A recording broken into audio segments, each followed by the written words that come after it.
Hi guys, welcome back to my channel, and if you're new, welcome. My name is Dinah, and today's video I'm going to be sharing with you guys an update on where I've been the last 6 months. My husband is currently battling brain disease and was hospitalized earlier this year, and I've been MIA from YouTube. And yeah, today's video is going to be explaining everything that happened. I've been trying to film this video for the last 2.5 hours, and it has been nothing but a struggle. I found myself breaking down a couple times. I had to stop. It was crazy, and I didn't think that filming this video was going to be so difficult until I actually sat down to film it. So mind you, I'm a believer. I believe that God is in control. I believe that God gets glory from our situations. I trust that, all things work together for good. I trust all those things, and still sitting down to talk to you guys and actually hearing myself talk about this out loud has just been so difficult tonight. A lot more difficult than I even imagined it was going to be. So hopefully you guys will bear with me as I attempt to film this one last time. I was gonna just stop altogether, and I thought no, because there must be people out there who are going through their own suffering and who feel alone or feel like no one really understands what they're going through, and maybe you sharing your story and how God has really been giving you peace to get through this is going to help someone. So I'm not sure if that is the case, but if it is the case, if someone's watching this and maybe you're suffering, or you know someone who's suffering and you just need some encouragement, I'm hoping that this video will be some kind of encouragement to you guys. I actually also have a cold, so I'm very congested, and my nose and my throat is really bothering me. So I actually was going to put some makeup on, and I was like, you know what, I don't want to contaminate my makeup, and then when I'm feeling better I end up getting sick again. So hopefully you don't mind this mess, and you're just here to find out where I've been the last 6 months. So without further ado, I'm going to go ahead and get into it. So for those who don't know, my husband has a brain disease called Chiari malformation, ACM for short. Every September we actually do raise awareness on his disease. Unfortunately, this year we just were not able to film any videos with everything going on right now in our life, and also Hurricane Irma causing some flooding in our house. It just was impossible for me to film videos for ACM Awareness Month this year. I'm going to try so hard to get through this video without my nose getting congested, but like I said, I have a really bad cold, so I apologize if I'm trying to breathe. So earlier this year, my husband was driving with both my sons in the car, my 9-year-old and my 2-year-old, and had some issues with his vision and ended up crashing the car and totaling my Nissan and ending up in the hospital. Now, my husband is a disabled veteran, so usually if I have to take him to the hospital, I'll take him to the VA hospital. But this specific time, I told Joey, you know what? I'm not taking you to the VA. Something is wrong, and every time we take you to the VA, they don't listen. They just give you medicine. I'm taking you to a civilian hospital. And this one time, he didn't argue with me. Usually, he's arguing with me like, no, I have to go to the VA hospital. It's going to be expensive. We're going to have to pay out of pocket. But this specific time, he was like, okay. Didn't argue with me, was like, yes, let's go. So in my heart, I knew that whatever he was feeling, he had just had enough of, and he needed help, and he wanted to go to a hospital that was gonna listen and that was gonna help him. So we get him dressed and we end up taking him to Florida Hospital, and as soon as he got there, they were giving him tests, and long story short, they ended up admitting my husband, and they told us that his intracranial pressure in the brain was extremely high. They wanted to give him another test to check to see how high the pressure was in his brain, but there was a lot of pressure and they needed to alleviate it because the pressure was pushing on his ocular nerve, and that was causing a lot of vision issues, which is what he was experiencing. So the doctors came back after doing the test, and they were like, his ICP is extremely high. We're going to go ahead and take out some fluid. Hopefully it'll alleviate some of what he's feeling, and then we'll go on from there and discuss what comes next. Basically, what happens for my husband, just so you guys understand, is let's say that this is the brain, or this is the skull, and your brain is inside the skull, and you take water and you fill it up. It just sits in there, but if you keep filling it and it's overflowing and it has nowhere to go, it causes lots of pressure in the brain, and it can cause swelling in the brain. It can lead to death. It can lead to vision loss. It can lead to a lot of different things.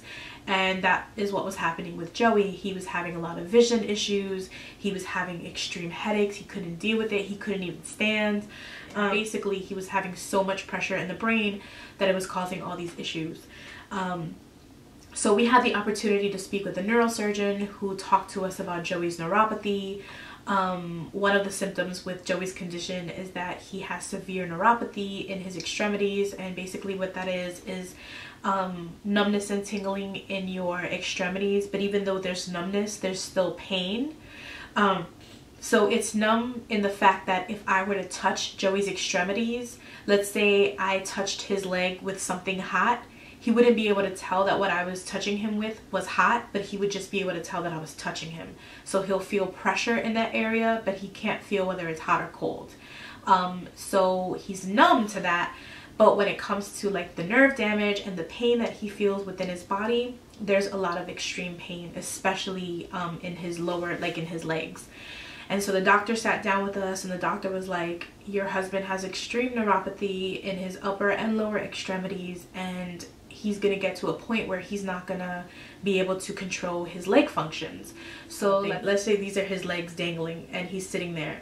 His leg might move involuntarily and he won't even know that his leg is moving. He won't be able to control his leg and tell his leg to stop moving. It'll just move on its own. And basically the neurosurgeon was telling us that's what's going to happen to your husband, and then eventually he's not going to feel his legs whatsoever. So he'll be telling his legs, let's say he's driving, he'll be telling his legs press on the brake, but his legs won't be pressing on the brake, and so he will eventually be unable to drive, things like that. So Jose was hospitalized for the month of February and the month of March. The main goal for Jose is just keeping him comfortable. The disease is going to continue to progress. He's on different medications for the pressure in his brain. They put him on Diamox for the brain pressure or for the intracranial pressure. He's also seeing a neuro-ophthalmologist who monitors him every month and checks the pressure in his brain, and if it were to spike, they would know that they have to go in and take out fluid. But basically it's just been a really difficult time for him, and just hearing what the neurosurgeon had to say and just hearing the neurosurgeon tell us like what is, you know, what's going to happen and what we need to prepare our hearts for, you know, his legs and then just different things like that. You know, it was definitely hard on us. It was not easy. Now, as believers, we know that God is continuously giving us the strength to endure what we're going through. We know that God has not forsaken us, that He's walking with us through this. And I know a lot of people will tell me like, well, I thought you were a Christian. Like, I thought you were a believer. Like, why is Joey sick? And why are you guys going through so much? And this and this and that.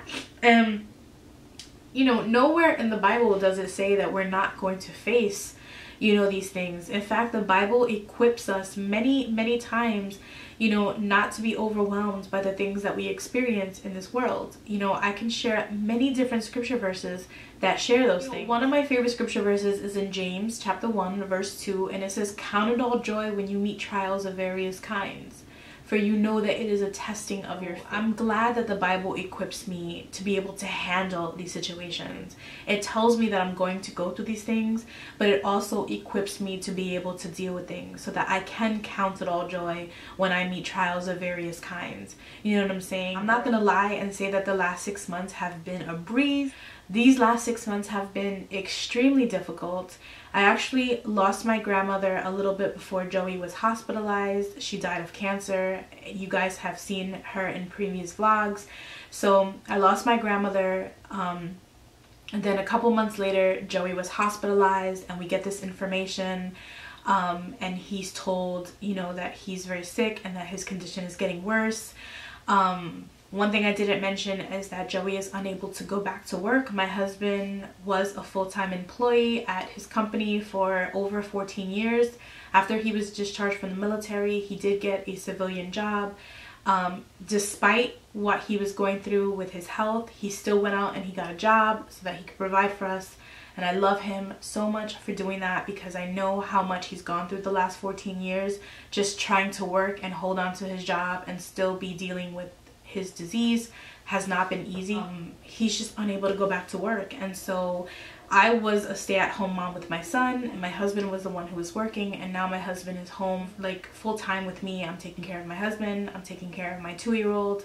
I also have 2 other children. So these last 6 months have been crazy. They've been very, very hard, extremely hard. I remain encouraged by so many people that I follow on social media who share their stories and who share hope, who share scripture. I remain encouraged just by watching my husband, who is the most loving and joyful person you will ever meet. And despite everything that he's going through, he will never show you that. He will never show others his pain. He never goes out of his way to share his pain, or he never goes out of his way to share how bad he's feeling. If he's around family or if he's around friends, you're most likely gonna laugh. He's going to keep people on their toes with laughter. That's just the kind of person that Joey is. But behind the scenes, like here at home, I get to see everything. I get to see him when he's in pain. I get to see him when he doesn't want to be bothered. Like, I have to see all that, and you know, it's difficult. It's hard because I've watched my husband change dramatically this last 6 months. I know not working is definitely taking a toll on him, and you know, it's been very difficult. It's been very difficult. As much as I've wanted to come on YouTube and film and, you know, and film fun videos and be excited, it hasn't been, I haven't felt like I wanted to be excited. I haven't felt like I want to share fun videos, and that's just being truthful. Like, that's just keeping it real with you guys. But in all of it, you know, the one thing that keeps us encouraged and the one thing that keeps us going is our faith. And knowing that God is gracious, that it could be so much worse. We know that God is going to get the glory from the situation. 2017 has definitely been a trying year for us. It's been such a struggle. And I just, you know, it's not even over yet. It's still, you know, a couple more months to go, and my hope is that it does get better. But whatever happens next, I know that we're gonna get through it. We have been a strong family. We have gotten through a lot of things, my husband and I, and so this is just something else to add to our testimony, something else to add to our story. And it's just been a difficult time, and I just ask that if you're watching this video, that you keep my husband in your prayers, that you keep our family in your prayers, because it's definitely difficult. There's a lot of changes that I'm going to be making to my channel, but good changes, just content that I want to add to my channel that I wasn't doing before, but that I really love. I love to be inspired and watch clean with me videos. I've been watching them so much lately, and I've just been so inspired to like deep clean my house. And I want to share those kinds of videos. I've been wanting to share cooking with the Gomez videos since 2016. There's just a lot of different videos that I want to share on my channel and that I want to start filming for you guys. But I wanted to get the update video up first, just so you guys have an idea of why I was gone off of YouTube. I will be slowly transitioning into making videos again. We're currently like making over our house. We started in January, but then Joey was hospitalized, so we had to stop, you know, with the renovations. But once I start to work on that again, I want to share like our extreme makeover videos and how we're making over the downstairs. So there's lots of videos that I want to share with you guys. So thank you guys so much for your love, for your support, for your prayers, and for your patience. It means the world to me that you guys are still subscribed. If you're new to my channel, definitely hit that subscribe button and hit the notification bell so that you guys are notified when I start uploading videos. I will continue to update you guys on Joey's progress, and you guys will be seeing him in upcoming vlogs as well as my cooking videos. So I love you guys so much, and I will see you guys in our next video. Bye guys.